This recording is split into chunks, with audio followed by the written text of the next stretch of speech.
Hello student, welcome. And today we are going to learn about the quadrilaterals and if possible then circle also. So in this lecture we will complete our second or most probably the third module also, right? So let's start with quadrilateral, our second module. So quadrilateral का क्या मतलब हुआ? सो quadri word कभी भी लगता है वो 4 को डिनोट करने के लिए लग रहा होता है. So basically quadri means 4. Laterals मैं तुमको पहले ही बता चुका हूं, लेटरल्स मींस साइड्स. ठीक है. सो कोई भी ऐसा पॉलीगन जिसमें 4 साइड्स हैं, ठीक है, उसको हम क्या बोलेंगे? क्वाड्रिलेटरल. अब क्वाड्रिलेटरल में क्या क्या आता है तो हम वो देख लेते हैं. एक तो देखो इर्रेगुलर क्वाड्रिलेटरल होता है जिसकी साइड्स अलग अलग होंगी, जैसे 4 साइड्स हैं तो वो चारों अलग अलग साइड्स की होंगी. एक होता है रेगुलर जिसमें चारों इक्वल होंगी. ठीक है. सो अभी हम लोग देखते हैं जरा कुछ कुछ इन दोनों के बीच में डिसाइड कैसे करते हैं. देखो कुछ स्पेसिफिक टाइप्स है. ठीक है. ये तो दो ब्रॉड कैटेगरीज हैं, regular and irregular. Regular quadrilateral या रेगुलर पॉलीगन कौन सा होता है? जिसमें सारी ही साइड्स इक्वल. एंड इर्रेगुलर में जिसमें अलग अलग हो. ठीक है. सिंपल सा लॉजिक. सो इसके बेसिस पे बहुत सारे ऐसे स्पेसिफिक फिगर्स बनते हैं जो हमें अभी पढ़ना है, जिनमें से एक होता है पैरेललोग्राम. ठीक है. एक होता है रोम्बस. वैसे एक पैरेललोग्राम जो है वो रोम्बस भी हो सकता है. ठीक है. बट हर एक रोम्बस पैरेललोग्राम तो होता ही. अभी हम डिस्कस करेंगे, ज्योमेट्री में मैंने इसको पढ़ाया भी है, राइट? अगर तुमको नहीं पता तो एक बार ज्योमेट्री का लेक्चर जरूर देखना. ठीक है. रोम्बस हो गया, रेक्टेंगल हो गया, ठीक है, और इसके अलावा स्क्वायर हो गया, ट्रेपेजियम हो गया, ट्रेपेजियम, राइट? सो ये कुछ स्पेसिफिक फिगर्स हैं जो हमें पढ़ने हैं. ऑफ कोर्स हम मेंसुरेशन पढ़ रहे हैं तो हमारा फोकस इनके पेरीमीटर और इनके एरियाज के ऊपर होगा बेसिकली. ठीक है. सो सबसे पहले हम लोग पढ़ते हैं एक नॉर्मल कोई रेगुलर मतलब नॉर्मल एक पॉलीगन है, मान लो ये एक क्वाड्रिलेटरल है और तुमको इसका एरिया निकालना है. तो तुम एक चीज नोटिस करोगे, मैं इसको यहां पे दोबारा से बना रहा हूं. ठीक है. इसको मैं लिख रहा हूं ABCD. ठीक है. अब तुम देखोगे यहां पे एक चीज मैं तुमको दिखाना चाहता हूं. मैंने इससे एक यहां पे लेट्स से E डाला परपेंडिकुलर, और D से मैंने F पे एक परपेंडिकुलर डाला. ये मैंने क्यों डाला? क्योंकि तुम खुद सोच के बताओ, जैसे ही मैंने एक डायगोनल BC को मैच करा, यहां से लेके इसको मैंने इससे ऐड करा, इसको एक्सटेंड करके इन दोनों को कनेक्ट कर दिया, तो तुम मुझे बताओ क्या ये दो ट्राइंगल नहीं बन गए? ये ट्राइंगल 1 और ये ट्राइंगल 2. अब अगर इन दोनों ही ट्राइंगल का एक कॉमन बेस हम लोग लें तो क्या BC इन दोनों ट्राइंगल का कॉमन बेस है?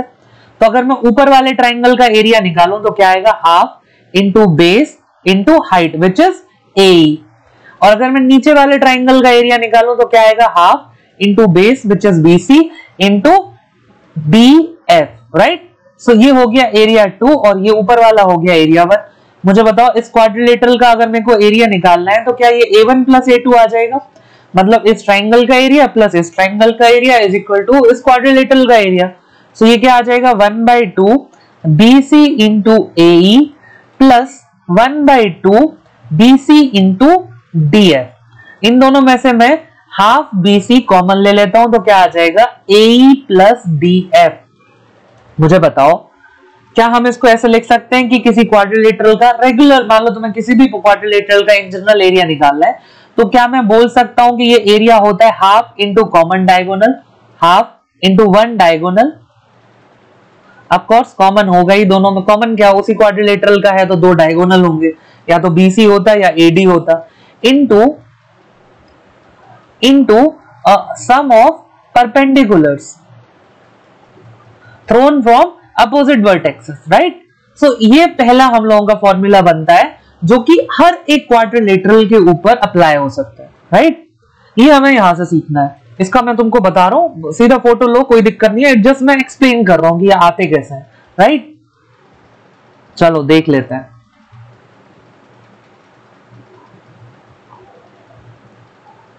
Just a minute. So the first formula is A is equal to, A means area. Area is equal to half into 1 diagonal into sum of perpendiculars drawn to this diagonal from the two opposite vertices. सो एक diagonal ये हो गया BC and opposite vertices अब कौन से हो गए A and D। इनसे जो आप इस डायगोनल के ऊपर परपेंडिकुलर थ्रो करोगे इन दोनों का सम कैसे आया हम देख चुके हैं। क्या आ जाएगा half into BC into AE plus D है, करेक्ट। सो एक तो हो गया ये चीज, इसको ऐसे रटो मत, समझ लो, समझ लोगे तो याद रहेगा। मजेदार बात क्या है, जरूरी नहीं था कि तुम BC को ही लेते, तुम्हारा मन है भाई, मान लो ये A B C और सॉरी इसको D और इसको C करेंगे, तुम्हारा मन है, तुम बोले कि हम तो AD को डायगोनल लेंगे, ये भी ले सकते हो। अब B से तुम इस पे एक परपेंडिकुलर थ्रो करोगे और C से इस पे परपेंडिकुलर थ्रो करोगे, तो इसका आंसर क्या हो जाएगा 1/2 डायगोनल। अब की बार क्या हो जाएगा AD और इसको मैं बोल देता हूँ EF, तो इसको G और इसको H बोल देता हूँ, क्या हो जाएगा BG प्लस CH। लॉजिक क्या है समझो, हाफ इंटू 1 डायगोनल, और 1 डायगोनल पे जो दो परपेंडिकुलर अपोजिट डायरेक्शन से डलेंगे, अपोजिट वर्टाइसेस से डलेंगे, उनका सम कर देना है। क्लियर है? आई होप क्लियर हो गया होगा।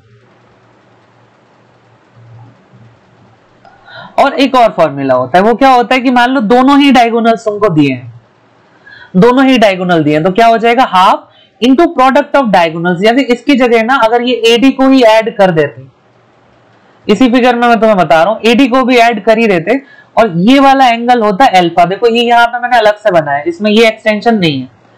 तो अब देखो तुमको तो निकालना था क्या AE और DF, लेकिन यहाँ पे पूरा डायगोनल आ गया, समझ पा रहे हो? तो इसका सॉल्यूशन क्या है 1/2 इंटू प्रोडक्ट ऑफ डायगोनल्स, दोनों ही डायगोनल का प्रोडक्ट कर दो, यानी कि BC इंटू AD कर दो हाफ, और इंटू इन दोनों के बीच का जो एंगल होगा उसका साइन ले लो। तो ये हो जाएगा half BC into AD sine alpha. Clear है? इसको सीधे याद रख लो, यही साइन अल्फा, देखो यही साइन अल्फा जब हम रोम्बस में जाएंगे तो रोम्बस के जो दोनों डायगोनल्स होते हैं उनके बीच का एंगल हो जाता है 90 डिग्री।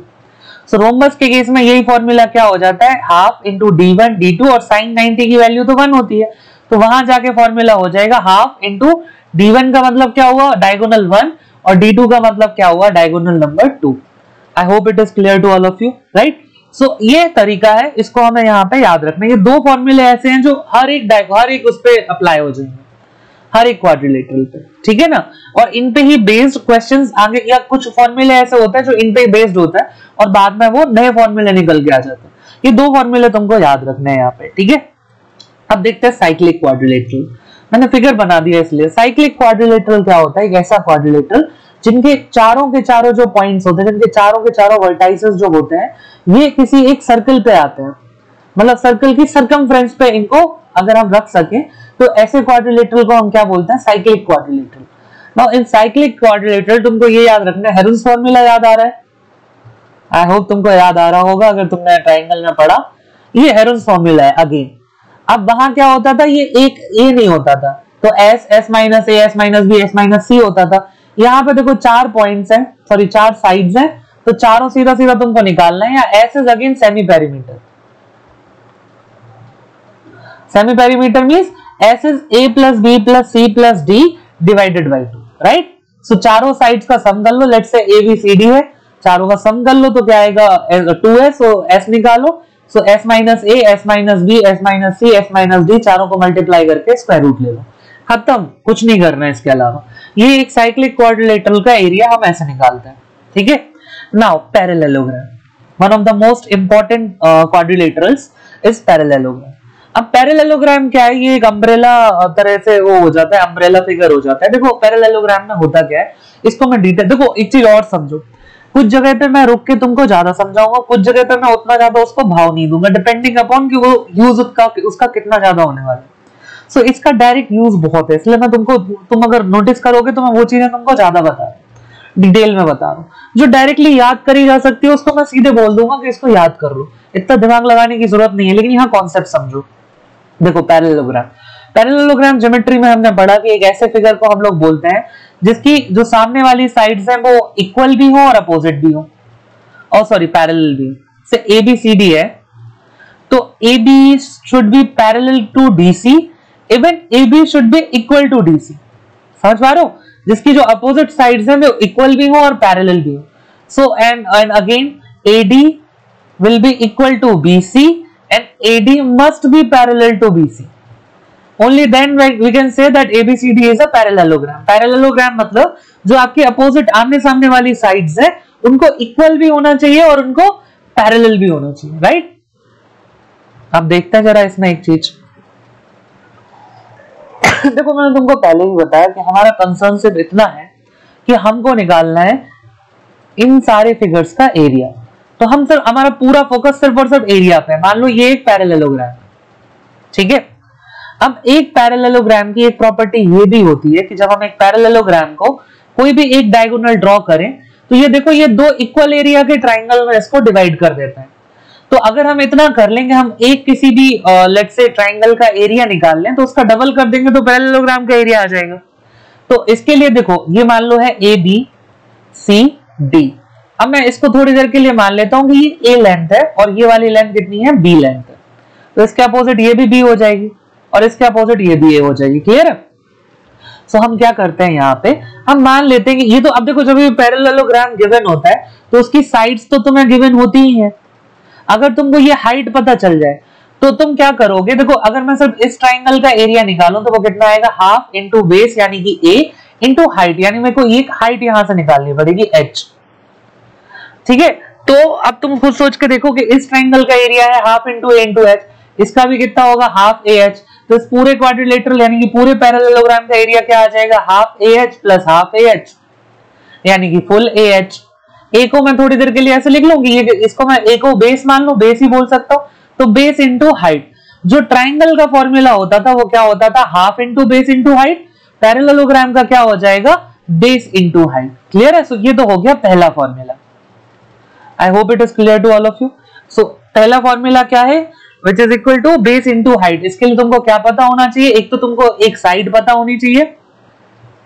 अगेन देखो बेस कुछ भी हो सकता है, मान लो तुमको ये साइड पता है तो बेस ये हो जाएगा, सॉरी ये बेस हो जाएगा और ये हाइट हो जाएगी, ठीक है।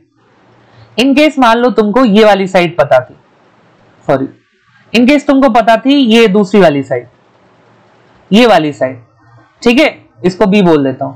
तो तुमको कुछ नहीं करना था, ये वाली साइड अगर तुमको पता है तो तुम इस वाली लाइन से इस पे एक परपेंडिकुलर डालोगे, ये हाइट हो जाएगी। सो बेस इंटू हाइट इसमें भी करेक्ट हो जाएगा। क्लियर है? दोनों में से कोई भी साइड को बेस मान सकते हैं, उसके अपोजिट उससे डालोगे परपेंडिकुलर तो वो उसका हाइट हो जाएगा। क्लियर है? ये तो formula number 1। Now the formula number 2 is product of two sides and sine of included angle. So मान लो ये साइड है A और ये साइड है B। सो ये कह रहे हैं कि product of two side into sine of angle included. मान लो इनके बीच का एंगल ये है तो इसका ये कह रहे हैं कि ये साइन होगा। So AB sine theta. Clear है? And let me check this. मुझे थोड़ा सा डाउट हो रहा है कि ये साइन की जगह मुझे ऐसा याद आ रहा है कि इसका कोसाइन होना चाहिए, जहां तक मुझे याद आ रहा है। ये अगर आप भूल रहे हो तो ये आपको वेक्टर्स पढ़ाते टाइम भी पढ़ाया जाता है जब हम स्केलर मल्टीप्लिकेशन करते हैं। मैं इसीलिए इसको एक बार तुमको करके दिखा रहा हूं, हो सकता है शायद मैंने लिखने में गलती कर दी हो। तो इसको स्केलर मल्टीप्लिकेशन करते थे तो हम कैसे करते थे, देखो बेसिकली ये मान लो तुम्हारी एक साइड है A और ये है साइड B, ये है तुम्हारी साइड H लेट्स से। अब इसका आंसर जब तुम निकालोगे एरिया तो ये तो आएगा A इंटू H, लेकिन हम A और B के फॉर्म में लाना चाह रहे हैं तो इस एंगल को मान लो तुम थीटा। तो ये जो ट्राइंगल है इसको मैं थोड़ी देर के लिए ABCD और इसको मैं E मान लेता हूं। तो जो ट्राइंगल ABE है, ठीक है, जो ट्राइंगल ABE है इसमें मेरे को H निकालना है। तो H क्या है, परपेंडिकुलर, और ये क्या है, हाइपोटेनस। नहीं सही था, मैं ही गलत बोल रहा था, ठीक है कोई दिक्कत नहीं। सो साइन थीटा हम जब निकालेंगे तो क्या आएगा, H अपॉन B। तो H आ जाएगा B साइन थीटा, ठीक है। सो बेसिकली ये स्केलर नहीं, मैं ही भूल गया, इसको तुम वेक्टर मल्टीप्लिकेशन में यूज करते थे, ठीक है। H क्या आ गया, B साइन थीटा। तो एरिया कितना आ जाएगा, A into B sine theta. यही हमने लिखा भी है कि product of two sides into sine of included angle, ठीक है। इनके बीच का जो एंगल होगा उसका साइन थीटा करेंगे, ठीक है। सो इसका एरिया क्या आ जाएगा, AB sine theta. I hope it is clear to all of you. जब हम लोग करते थे इसको, अब देखो मैं तुम्हें बता देता हूँ, जब हम वेक्टर मल्टीप्लिकेशन करते थे, मान लो ये ए वेक्टर है, ये बी वेक्टर है, तो हमें ये चीज पढ़ाई जाती थी कि ए वेक्टर क्रॉस बी वेक्टर जब हम करते थे तो इसका अगर तुम मॉड निकालो या इसको नहीं भी निकालो तो इसका आंसर क्या आता था, A B sine theta and n cap direction को शो कर रहा होता था। ये इसका मॉड्यूलस है, ये इसका मतलब मैग्नीट्यूड है, right. So A B sine theta, I hope तुम लोगों को याद आ गया होगा, नहीं आया होगा तो अगेन इसको तुम अप्लाई कर सकते हो वहां पे, क्योंकि इंजीनियरिंग स्टूडेंट्स अगर इसको देख रहे हैं तो ये पढ़ के आए हो, ठीक है। नाउ पैरेललोग्राम की पेरीमीटर क्या हो जाएगी, देखो दो ही साइड्स हैं, अच्छा ऐसा तो चार है बट डिफरेंट साइज की दो साइड है, ये ए और बी, इसके सामने वाली ए हो जाएगी, इसके सामने वाली बी हो जाएगी। तुमको करना है ए प्लस बी प्लस ए प्लस बी, कितना आ जाएगा 2a plus 2b which is 2, common ले लोगे तो a प्लस बी, ये इसकी पेरीमीटर होगी। तुमको शायद लेंथ एंड ब्रेथ की तरह रेक्टेंगल याद आ रहा होगा, मैं बता रहा हूँ, इसी से तुम्हारा अभी देखो रोम्बस बनता है, इसी से तुम्हारा रेक्टेंगल बनेगा, इसी से तुम्हारा स्क्वायर बनेगा, ये सब चीजें अभी अपन देखेंगे। So now next thing is rectangle. Rectangle क्या होता है, rectangle is also a kind of parallelogram, a special case of parallelogram, a special case of parallelogram. अब पैरेललोग्राम है तो इसके आमने सामने की साइड्स इक्वल और अपोजिट वो इक्वल एंड पैरेलल होनी चाहिए, बिल्कुल सही बात है। So AB would be equal to तुम्हारा DC, AB would be equal to DC, AB would B parallel to DC। Similarly, AD would be equal to BC and AD would be parallel to BC also. यहां तक की condition के हिसाब से तो ये हो गया पैरेललोग्राम, करेक्ट। अब इस ऐसी कौन सी कंडीशन है जो इसको पैरेललोग्राम से अलग खड़ा करके एक रेक्टेंगल बनाती है, जिसकी प्रॉपर्टी की वजह से हमने इसको रेक्टेंगल बोला। देखो दो चीजें क्या है कि इन दोनों के बीच में जो एंगल है, जैसे मान लो अगर ये A साइड थी और ये B साइड थी, तुमने अभी देखा था, इनके बीच का एंगल कितना हमने माना था, थीटा। इनके बीच क्या एंगल माना गया है, इनके बीच का एंगल है थीटा। जब तक ये थीटा 0 से लेके 90 से छोटा है, ठीक है, इसको ऐसे लिख लेते हैं, 0 से बड़ा करके x और ये 90 से छोटा है, तब तक तो ये पैरेललोग्राम है, ठीक है ना। इससे बड़ा हो जाएगा तो भी पैरेललोग्राम होगा, मतलब 90 से अगर ये बड़ा हो जाएगा, 180 से छोटा हो जाएगा, तब भी ये पैरेललोग्राम होगा। जैसे इस केस में इन दो को अगर ले लो तो ये वाला एंगल 190 से बड़ा है, ये तुम्हारा 180 माइनस थीटा होगा, लेट्स से ये 60 है तो ये 120 हो जाएगी। तो सिर्फ और सिर्फ उस सिचुएशन में जब ये एंगल 90 हो जाए, हम इसी फिगर को क्या बोल देंगे, रेक्टेंगल। सो रेक्टेंगल का केस क्या है कि जो साइड के बीच का, इन दो साइड्स के बीच का जो एंगल था थीटा, ये जैसे ही 90 डिग्री होगा, ठीक है, जैसे ही ये 90 डिग्री होगा, इसको हम रेक्टेंगल बोलेंगे। देखो ये 0 और 180 नहीं होगा, अगर ये 0 और 180 होगा फिर तो बनेगा ही नहीं, फिर तो एक लाइन ये है और इसी के ऊपर दूसरी लाइन आ जाएगी 180 और उसमें 180 में ये जाएगा, फिर आगे वही नहीं बनेगा, समझ पा रहे हो। सब 90 का केस है, ठीक है ना। तो तुम ऐसे याद रख लो कि अगर एक ऑब्ट्यूज एंगल है, 0 नहीं है उसमें, और एक क्या बोलते हैं, सॉरी, ऑब्ट्यूज एंगल है जिसमें 180 को तुम इंक्लूड नहीं करोगे, ऑफ कोर्स स्ट्रेट एंगल की बात नहीं कर रहे हो, और एक एक्यूट एंगल है, जब तक तब तक ये पैरेललोग्राम होंगे। जहां ये 90 हुआ वहां ये रेक्टेंगल बन गया। इसके अलावा रेक्टेंगल के दोनों डायगोनल भी इक्वल होंगे, D1 would be equal to D2, मतलब AC would be equal to BD, ये भी इसकी एक प्रॉपर्टी होगी। तो ये दो ऐसी पोजीशन है, इस थीटा की वजह से ये आई है। ये दो चीजें तुमको रेक्टेंगल के लिए याद रखनी पड़ेंगी, जो इसको पैरेललोग्राम से अलग बना देंगे। कर लो याद। सो रेक्टेंगल का जो एरिया होगा वो क्या हो जाएगा, ये हो जाएगा लेंथ इंटू ब्रेथ। देखो अगर ये एंगल थीटा होता तो क्या आता है, LB साइन थीटा, और क्योंकि थीटा जो है वो हो गया 90, तो साइन 90 की वैल्यू कितनी हो जाती है 1, तो ये कितना आ जाएगा, लेंथ इंटू ब्रेथ। या वैसे भी देखो तो क्या होता था, बेस इंटू हाइट। वैसे भी देखो तो एक पैरेललोग्राम का जो एरिया होता है वो क्या होता है, बेस इंटू हाइट। तो बेस तो देखो इसमें लेंथ बोल रहे हैं अपन इसके बेस को, और हाइट देखो 90 डिग्री हो गया है, तो जो इसका B है वो इसकी हाइट हो जाएगी, तो length into breadth. Again perimeter में तुमको पहले ही बता चुका हूं क्या होगा, ये लेंथ है, ये लेंथ है, इसके सामने भी लेंथ, ये ब्रेथ, तो इसके सामने वाली भी ब्रेथ। क्या आ जाएगी, L plus B plus L plus B, तो कितना हो जाएगा 2L प्लस 2B, 2 कॉमन लोगे तो 2 into L plus B. Clear, perimeter. Now next thing is rhombus. So rhombus is also a special kind of it is also a special kind of parallelogram. अब मेरी writing थोड़ी सी बिगड़ रही है। अब ये कैसा पैरेललोग्राम है? पैरेललोग्राम है तो इसकी जो आमने सामने की साइड्स हैं वो इक्वल और अपोजिट होनी चाहिए। ठीक है, मतलब AB must be equal to CD, AB must be parallel to CD। Similarly BC must be equal to AD and BC must be parallel to AD। इतनी चीजें तो इसको क्या बनाती थी? पैरेललोग्राम। क्या चीज अलग हुई जिसने इसको रोम्बस बना दिया इस पैरेललोग्राम को? तो मैं बताता हूं, ये चारों साइड्स आपस में इक्वल हो जाती है। मतलब क्या है? AB will be equal to BC will be equal to CD will be equal to AD, चारों साइड्स इक्वल। करेक्ट। दूसरी चीज, अब देखो ये कंडीशन फुलफिल है, मतलब AB जो है वो CD के पैरेलल रहेगा, BC जो है वो AD के पैरेलल रहेगा, लेकिन इन चारों साइड्स की जो मेजर है वो इक्वल हो जाएगी। जैसे ये 10 सेंटीमीटर है, ये भी 10, ये भी 10, ये भी 10 हो जाएगी। अब देखो 10 और 10 इक्वल भी है और पैरेलल है, ये वाली 10 इक्वल भी है, पैरेलल भी है। So a rhombus is always a parallelogram, but a parallelogram is not always a rhombus. इसको तुमको याद रखना है। क्लियर है?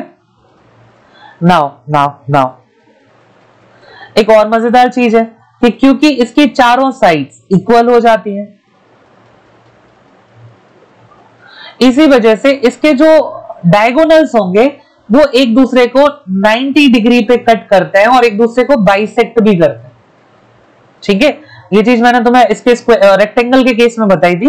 रेक्टेंगल के जो फॉर एग्जांपल डायगोनल होते हैं, ये एक दूसरे को बाइसेक्ट तो करते हैं, मतलब एक दूसरे को मिड पॉइंट पे कट करेंगे, लेकिन ये एक दूसरे पे 90 डिग्री पे कट नहीं करते। ये एंगल थीटा, ये वाला 90 से छोटा है और ये वाला 90 से बड़ा है, लेकिन जैसे ये एंगल 90 हो जाएगा तो हम क्या बोलेंगे कि ये जो तुम्हारा रोम्बस है, ये जो फिगर है वो रोम्बस हो गया, जैसे इसका डायगोनल 90 पे हो गया। तो देखो क्या क्या प्रॉपर्टी है? तो रोम्बस की प्रॉपर्टी क्या है कि देखो जो पैरेललोग्राम है, ये पैरेललोग्राम तो है ही, तो आमने सामने की साइड्स इक्वल एंड अपोजिट होनी चाहिए। All sides must be equal, ये तुमको मैं ज्योमेट्री में पढ़ा भी रहा हूं अलग से। All side must be equal. Diagonals are perpendicular bisector. मतलब क्या है कि डायगोनल्स जो है वो एक दूसरे पे परपेंडिकुलर यानी 90 डिग्री पे होते हैं और एक दूसरे को बाइसेक्ट भी करते हैं। तो इसका एरिया क्या आता है? Half into product of diagonals. अब ये कैसे आया इस पर मैं तुम्हें बताता हूं। पेरीमीटर तो देखो 4a हो जाएगी, जो भी साइड होंगे उसका 4 गुना। ठीक है, अब देखो ये फॉर्मूला आया कैसे, उसको अपन डिराइव कर लेते हैं।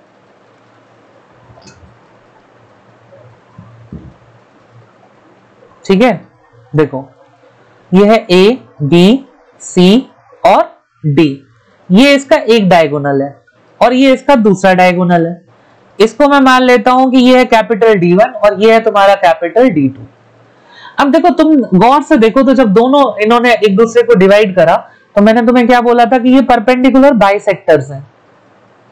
मतलब क्या है कि ये जो पॉइंट है, ये पॉइंट, ये इसको भी दो पार्ट में डिवाइड कर रहा है और ये इसको भी दो पार्ट में डिवाइड कर रहा है। मतलब ये जो लेंथ है यहां से यहां तक, ये कितनी हो जाएगी? D1/2। और ये जो लेंथ है यहां से यहां तक, ये कितनी हो जाएगी? D2/2। अब तुम बताओ 1 2 3 4, क्या ये चार इक्वल ट्राइंगल्स में भी इसको डिवाइड कर रही है? इक्वल एरिया के ट्राइंगल्स तुमको दिख रहे होंगे, समझ पा रहे हो? सो ये चार इक्वल ट्राइंगल्स में भी इसको डिवाइड करती है।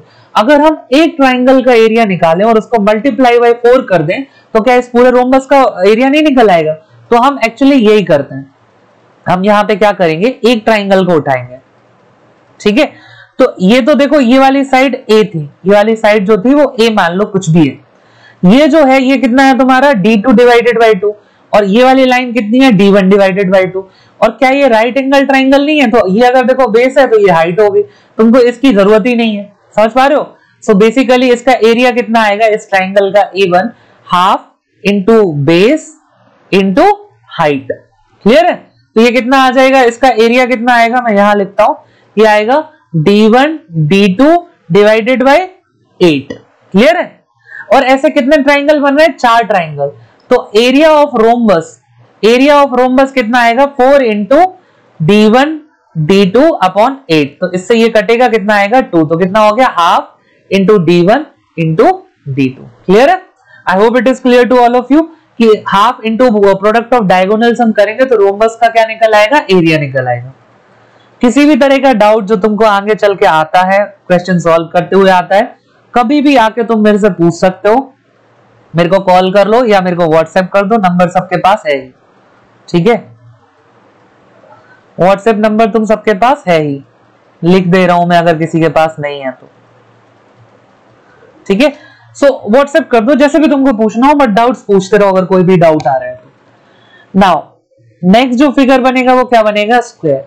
अगर कोई तुमसे पूछे स्क्वायर क्या है, so basically square is a special case of parallelogram. एक स्क्वायर एक पैरेललोग्राम होगा ही होगा। एक स्क्वायर एक स्पेशल केस है रेक्टेंगल का भी, और एक स्क्वायर एक स्पेशल केस है एक रोम्बस का भी। देखो कैसे, पैरेललोग्राम इसलिए क्योंकि आमने सामने की साइड इक्वल और पैरेलल है, बहुत बढ़िया, ठीक है। रोम्बस इसलिए क्योंकि चारों साइड्स इक्वल है। रेक्टेंगल इसलिए क्योंकि ये चारों साइड जो है एक दूसरे को 90 डिग्री पे कट करती है। रेक्टेंगल है इसलिए देखो इसके जब भी तुम डायगोनल्स उठाओगे अगर, तो डायगोनल्स एक दूसरे को बाइसेक्ट करेंगे। लेकिन रोम्बस भी है क्योंकि ये बाइसेक्ट करने के अलावा ये 90 डिग्री पे बाइसेक्ट करेंगे। समझ पा रहे हो? So square is a special case of parallelogram, rectangle, rhombus. So अगर कोई तुमसे पूछे क्या square is a rhombus, yes true. A square is a rectangle, true. Square is a parallelogram, true. But अगर कोई तुमसे कहे कि parallelograms are squares, all parallelograms are squares, wrong. All rectangles are square, wrong. All rhombus are square, wrong. But all squares are rhombus, all squares are rectangle, or all squares are parallelogram, correct? बचपन से पढ़ा है इसका area क्या होता है, ए square, side square. लेकिन अगर डायगोनल के फॉर्म में हम देखें तो क्योंकि ये रेक्टेंगल रोम्बस भी है, तो रोम्बस क्या होता था, हाफ d1 d2, और क्योंकि d1 d2 इक्वल है तो क्या हो जाएगा, half into D which is half D square. So ये भी इसका एक फॉर्मूला होता है इसके एरिया का। पेरीमीटर भी तुम सबको पता है, इस पे अपन बहुत ज्यादा नहीं डिस्कस करेंगे, थोड़ा सा मैं तुमको बता देता हूं एक बार, ताकि यहां तक की समरी क्लियर कर दूं, तुमको डाउट क्लियर हो जाए। हमने पिक्चर देखी थी पैरेललोग्राम की। सो एक पैरेललोग्राम क्या होता है, जिसके आमने सामने की साइड इक्वल और क्या हो, पैरेलल। इसी से तुम रेक्टेंगल बना सकते हो। कैसे, जब तुम इन साइड्स को, इनके बीच का एंगल 90 कर दो तो ये क्या बन जाएगा, रेक्टेंगल। अगर इसी रेक्टेंगल की ये जो लेंथ और ब्रेथ है इक्वल कर दो तो ये क्या बन जाएगा, स्क्वायर। क्लियर है? नाउ अगर इसी पैरेललोग्राम में ये एंगल थीटा ही रहने दो, 90 मत करो, तुम बस चारों साइड्स इक्वल कर दो, तो इसको हम क्या बोलते हैं, रोम्बस। रोम्बस मींस चारों साइड्स इक्वल बट उनके साइड्स के बीच का एंगल 90 नहीं है। बट अगर यही एंगल तुम 90 कर दो तो अगेन हम कहां पहुंच जाते हैं, स्क्वायर पे। सो square is a kind of rhombus, true. Square is a kind of rectangle, true. Square is a kind of parallelogram, true. Clear है? So square is a rhombus, square is a rectangle, square is a parallelogram. Don't confuse yourself. बिल्कुल भी confuse नहीं होना है इसमें। Square की दोनों side के बीच का एंगल 90, स्क्वायर के दोनों डायगोनल इक्वल, स्क्वायर के दोनों डायगोनल बाइसेक्ट करेंगे 90 डिग्री पे। रेक्टेंगल के भी बाइसेक्ट करते हैं बट 90 डिग्री पे नहीं करते। क्लियर है? सो ये बेसिक सी चीजें हमें यहाँ पे याद रखना है। Now the last of the quadrilaterals is trapezium. Trapezium में क्या होता है, इसकी कोई भी दो साइड ऐसी होती हैं जो पैरेलल होती हैं, इक्वल नहीं पैरेलल होती हैं। ये दो साइड पैरेलल है, दो नॉन पैरेलल साइड्स होंगी। हो सकता है चारों में से जो है चारों की साइड अलग, चारों की जो वो है लेंथ वो अलग अलग हो सकता है, दो की इक्वल हो जाए, जैसे इन दोनों की इक्वल हो सकती है, इन दोनों की इक्वल हो सकती है। लेकिन जो पैरेलल साइड है वो कभी इक्वल नहीं होंगी। पैरेलल साइड अगर इक्वल होगी, जैसे मान लो इसकी लेंथ यहां तक है, ये इक्वल होगी, तो फिर ये पैरेललोग्राम हो गया। समझ पा रहे हो? जैसे अगर आमने सामने दो साइड है, ये पैरेलल तो है नहीं, लेकिन अगर इक्वल भी कर दी जाए तो ये जो बची हुई दो साइड्स है वो पैरेलल और इक्वल ऑटोमेटिकली हो जाएंगे, फिर तो ये बन जाएगा एक पैरेललोग्राम। तो ट्रेपेजियम की एक मस्ट कंडीशन क्या है, इसको समझ लो। मस्ट कंडीशन वो ये है कि जो पैरेलल साइड्स हैं they must not be equal। ठीक है ना, क्योंकि अगर पैरेलल साइड इक्वल होंगे तो ये पैरेललोग्राम बन जाएगा। क्लियर है? इसका एरिया देखो अब कैसे निकालें, देखो मैं बताता हूं। मैं क्या करता हूं, जैसे मान लो ये वाली साइड है, इसको मैं मान लेता हूं कैपिटल ए, और इसको मैं मान लेता हूं कैपिटल, सॉरी स्मॉल मान रहा हूं, मैं कैपिटल बोल रहा हूं। इसको मैं मान लेता हूं स्मॉल बी, इस वाली को मान लेता हूं सी, और इसको मान लेता हूं डी। तो ये जो सी साइड है, मैं इसके पैरेलल साइड यहां से खींचता हूं यहां तक, तो ये क्या हो, ये साइड तो सी हो जाएगी। अब क्या देखो, ये वाला जो हिस्सा है ये एक पैरेललोग्राम बन गया, राइट। अब देखो हम करेंगे क्या, देखो ज्योमेट्री में मैंने ये सब चीजें तुमको डिटेल में बताई हैं, इनकी प्रॉपर्टी क्यों इक्वल है, क्यों ऐसा हुआ। तो अगर ये सब कंफ्यूजन है तो अभी मत पूछना, अभी मतलब पूछ लेना अलग से। अब देखो ये पैरेलल खींची तो ये यहां से यहां तक की जो साइड होगी ये बी हो जाएगी, क्योंकि देखो सामने वाले के इक्वल और अपोजिट होगी, ये एक पैरेललोग्राम बन गया। और पैरेललोग्राम में हमें क्या चाहिए होता है, पैरेललोग्राम का एरिया निकालने के लिए एक तो हमें चाहिए होती है ये वाली हाइट, और दूसरी हमें चाहिए होती है ये वाला बेस। तो बेस यहां से यहां तक कितना है, बी इंटू हाइट, तो पैरेललोग्राम का एरिया कितना हो गया, बी इंटू एच। बात समझ में आई। अब देखो ये वाला हिस्सा बी है, ये ए है, तो जो इतना हिस्सा है ये पूरा ए था, तो ये वाला हिस्सा कितना हो जाएगा, ए माइनस बी। बात समझ में आई, ठीक है। नाउ नाउ नाउ एक ट्राइंगल भी तो बना है यहाँ पे, और देखो जो ये हाइट है यहां से अगर तुम थ्रो करोगे तो सेम हाइट एच इधर भी तुमको मिलेगी, ये भी तो एच होगी, और ये एच होगी, तो जो ट्राइंगल का एरिया है वो कितना आएगा, हाफ इंटू बेस कितना है, ए माइनस बी, और इंटू एच कितना है, कॉमन ही है। तो अगर तुमको ट्रेपेजियम का एरिया निकालना है, मैं ऊपर लिख रहा हूं ट्रेपेजियम का एरिया, तो तुमको पैरेललोग्राम और ट्राइंगल के एरिया को ऐड करना पड़ेगा। तो कितना आएगा, B into H plus half A minus B into H. मैं क्या कर रहा हूं, एच कॉमन लेता हूं, तो एच कॉमन लिया तो क्या आया, बी प्लस 1/2 ए माइनस 1/2 बी। तो पूरे बी में से हाफ बी चला गया, तो अंदर क्या बचेगा, एच। बी में से हाफ बी गया तो कितना आएगा, b/2 प्लस a/2। इनको और ऐड कर लो तो कितना आ जाएगा, एच, यहां आएगा H A plus B divided by 2। यही अपना फॉर्मूला है, H into A plus B divided by 2। मैं यहां लिख रहा हूं क्या हो गया, H into A plus B divided by 2, where A is the larger side, B is the smaller side. यानी हम बोल सकते हैं कि जो पैरेलल साइड्स है उनका सम ऑफ पैरेलल साइड्स, और h is the height. So half into sum of parallel sides into height, ये क्या हो जाएगा, इसका ट्रेपेजियम का एरिया का फॉर्मूला, ठीक है ना। सो यहां पे होता है ट्रेपेजियम खत्म। Now some questions. सो सबसे पहले अपन देखते हैं, कह रहे हैं if the perimeter of a rhombus is 52 centimetre. आप मुझे बताओ, अगर पेरीमीटर है 52 सेंटीमीटर और पेरीमीटर कितनी होती है 4a, यानी कि साइड कितनी हो जाएगी, a is equal to 52 divided by 4, 13 centimetre. Clear है। सो एक रोम्बस है, बना लो।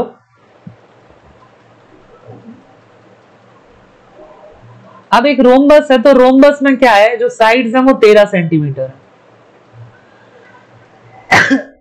और ये कह रहे हैं कि one of its diagonal is 10 centimetre. इन दोनों में से, दो डायगोनल में से एक डायगोनल है 10 सेंटीमीटर। अब वो बड़ा डायगोनल हो सकता है, छोटा डायगोनल, मैं इसको मान लेता हूं कि ये है 10। तो ये आधा जो डायगोनल होगा यहां से यहां तक, ये 5 होगा, और ये भी 5 होगा क्योंकि बाइसेक्ट करते हैं। तो तुमको एक ट्राइंगल मिलेगा जिसमें ये साइड 13 है और ये साइड 5 है। तो पाइथागोरस अगर तुम पढ़े हो तो बताओ तीसरी साइड कौन सी हो जाएगी, 12। समझ पा रहे हो, क्यों 12 हो जाएगी, पाइथागोरस लगा दो।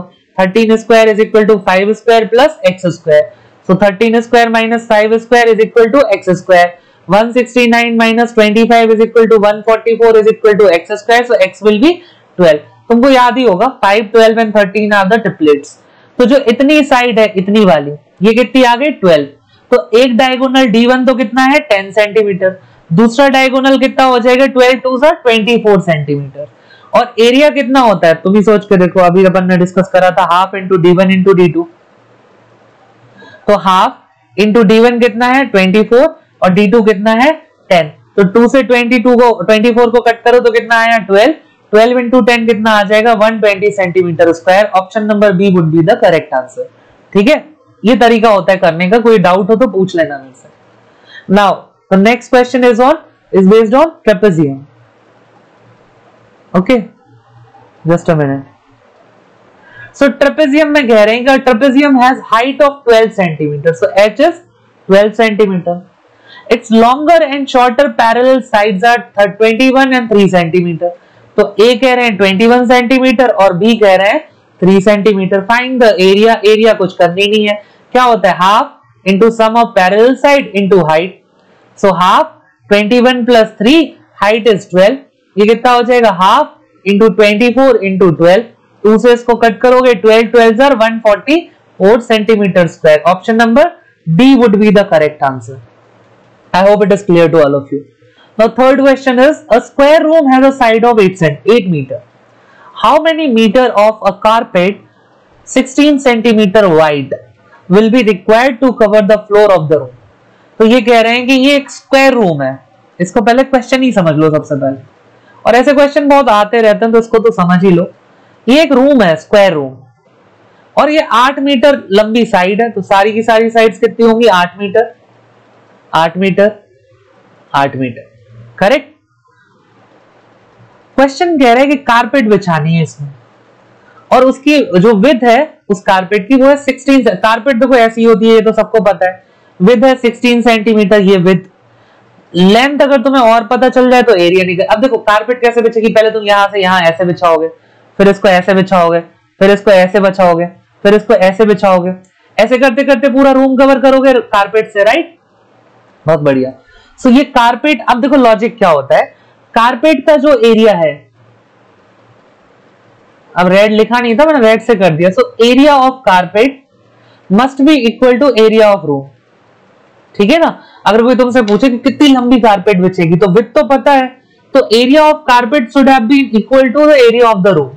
राइट. तो जितना रूम का एरिया है उतना ही तो कारपेट लगेगा उसमें. जितना कारपेट बिछ जाएगा तो उस कारपेट का भी उतना एरिया होना चाहिए. सो कारपेट कैसी है इस केस में, रेक्टेंगुलर. तो कारपेट का तुम एरिया निकालोगे तो तुमको लेंथ लगेगी और इंटू 16 सेंटीमीटर इसकी विड्थ है. तो ये तो है कारपेट का area. This must be equal to the area of circle, sorry square. So square का एरिया कितना है 8 मीटर इंटू 8 मीटर. अब यहाँ यूनिट का भी एक इशू है, या तो इस सेंटीमीटर को मीटर बना दो, तो इसको डिवाइडेड बाय 100 कर दो, ये मीटर में आ गया, तो लेंथ भी मीटर में आ जाए. है ना. इनने यही तो पूछा how many metres of carpet, मतलब तुमसे पूछ रहे हैं कारपेट की कितनी लेंथ लगेगी, लेंथ ही निकालनी, कुछ नहीं, सीधी एल निकालो. सो 8 से 8 2 जा 16, 16 से 2 से इसको कट करोगे तो 4 आ जाएगा. So L will be 4 into 100 metre which is 400 metre. Option number A would be the correct answer. Clear है. I hope it may be clear to all of you.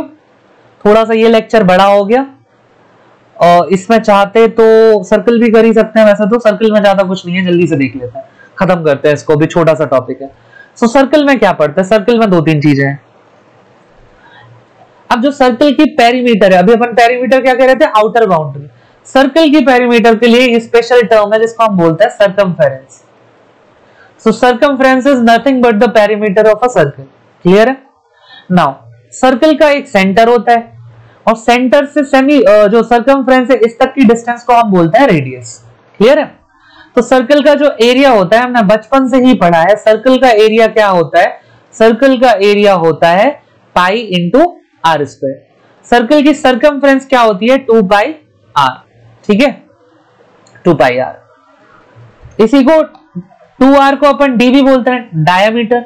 Diameter is 2 times the radius. So इसको अपन कई बार पाई D भी लिख देते हैं. ठीक है, circumference, and area is pi are square. ठीक है.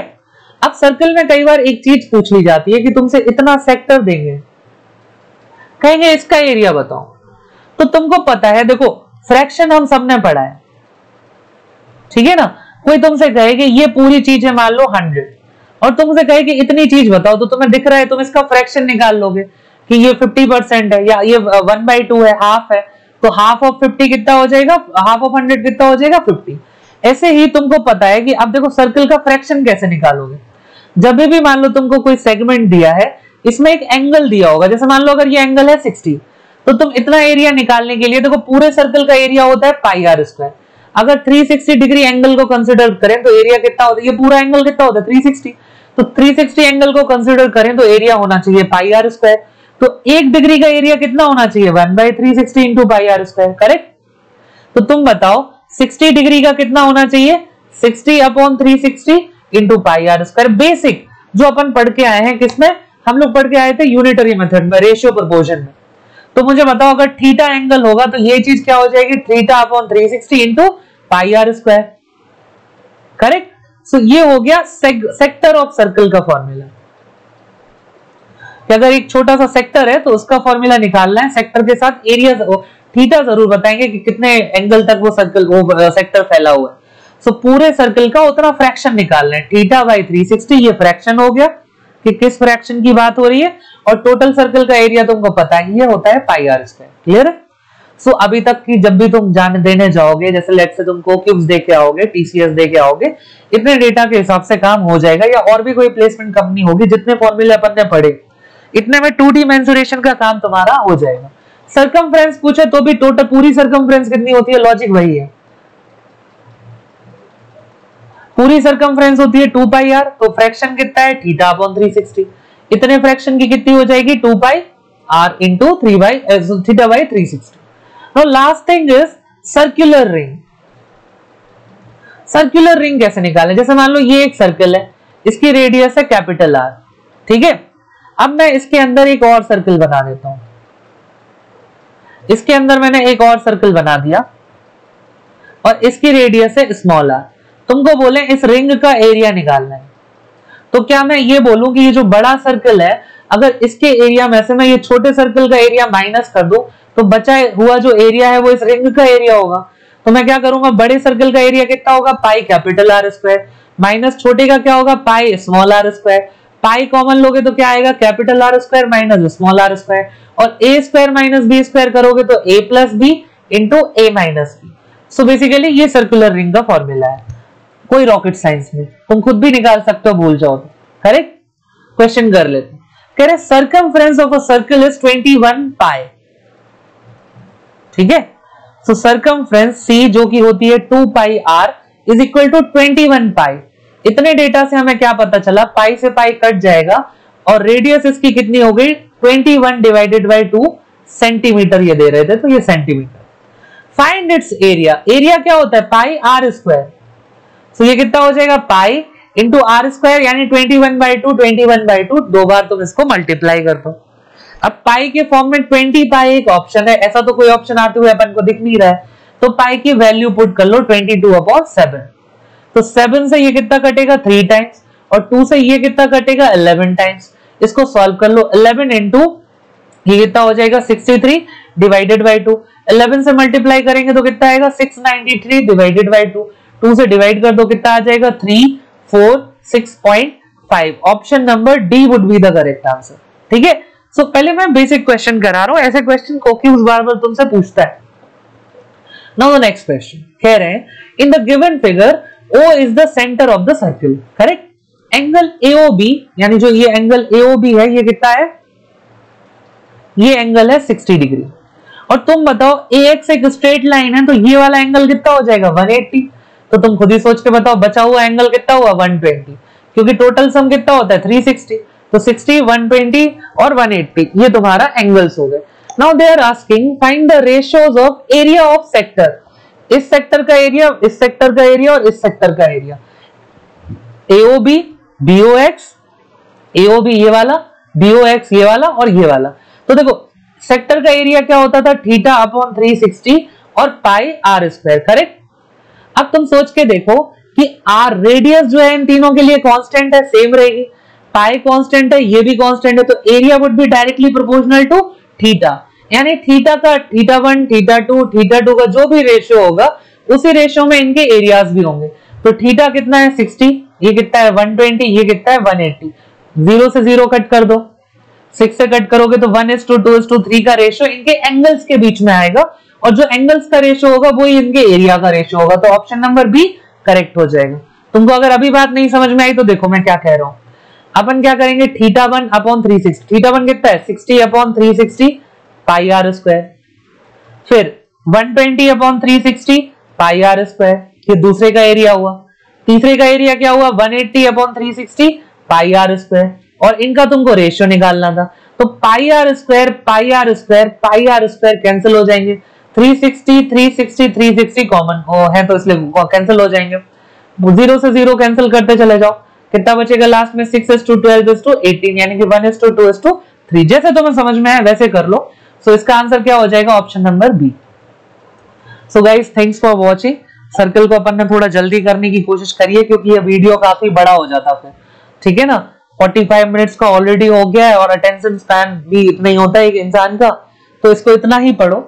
और इसके अलावा एक और शीट मैं बाद में तुमसे रिकॉर्ड करके शेयर करूंगा, पहले उसको प्रैक्टिस कर लो, फिर मैं वैसे भी रिकॉर्ड करके शेयर करूंगा, तो जो भी चीजें नहीं समझ में आएंगी वो उससे डाउनलोड कर ले, मतलब उससे समझ लेना। प्रैक्टिस करते रहो, डाउट्स पूछते रहो और ये टॉपिक्स ऐसे ही इजीली अपन खत्म कर लेंगे। Thank you so much for watching.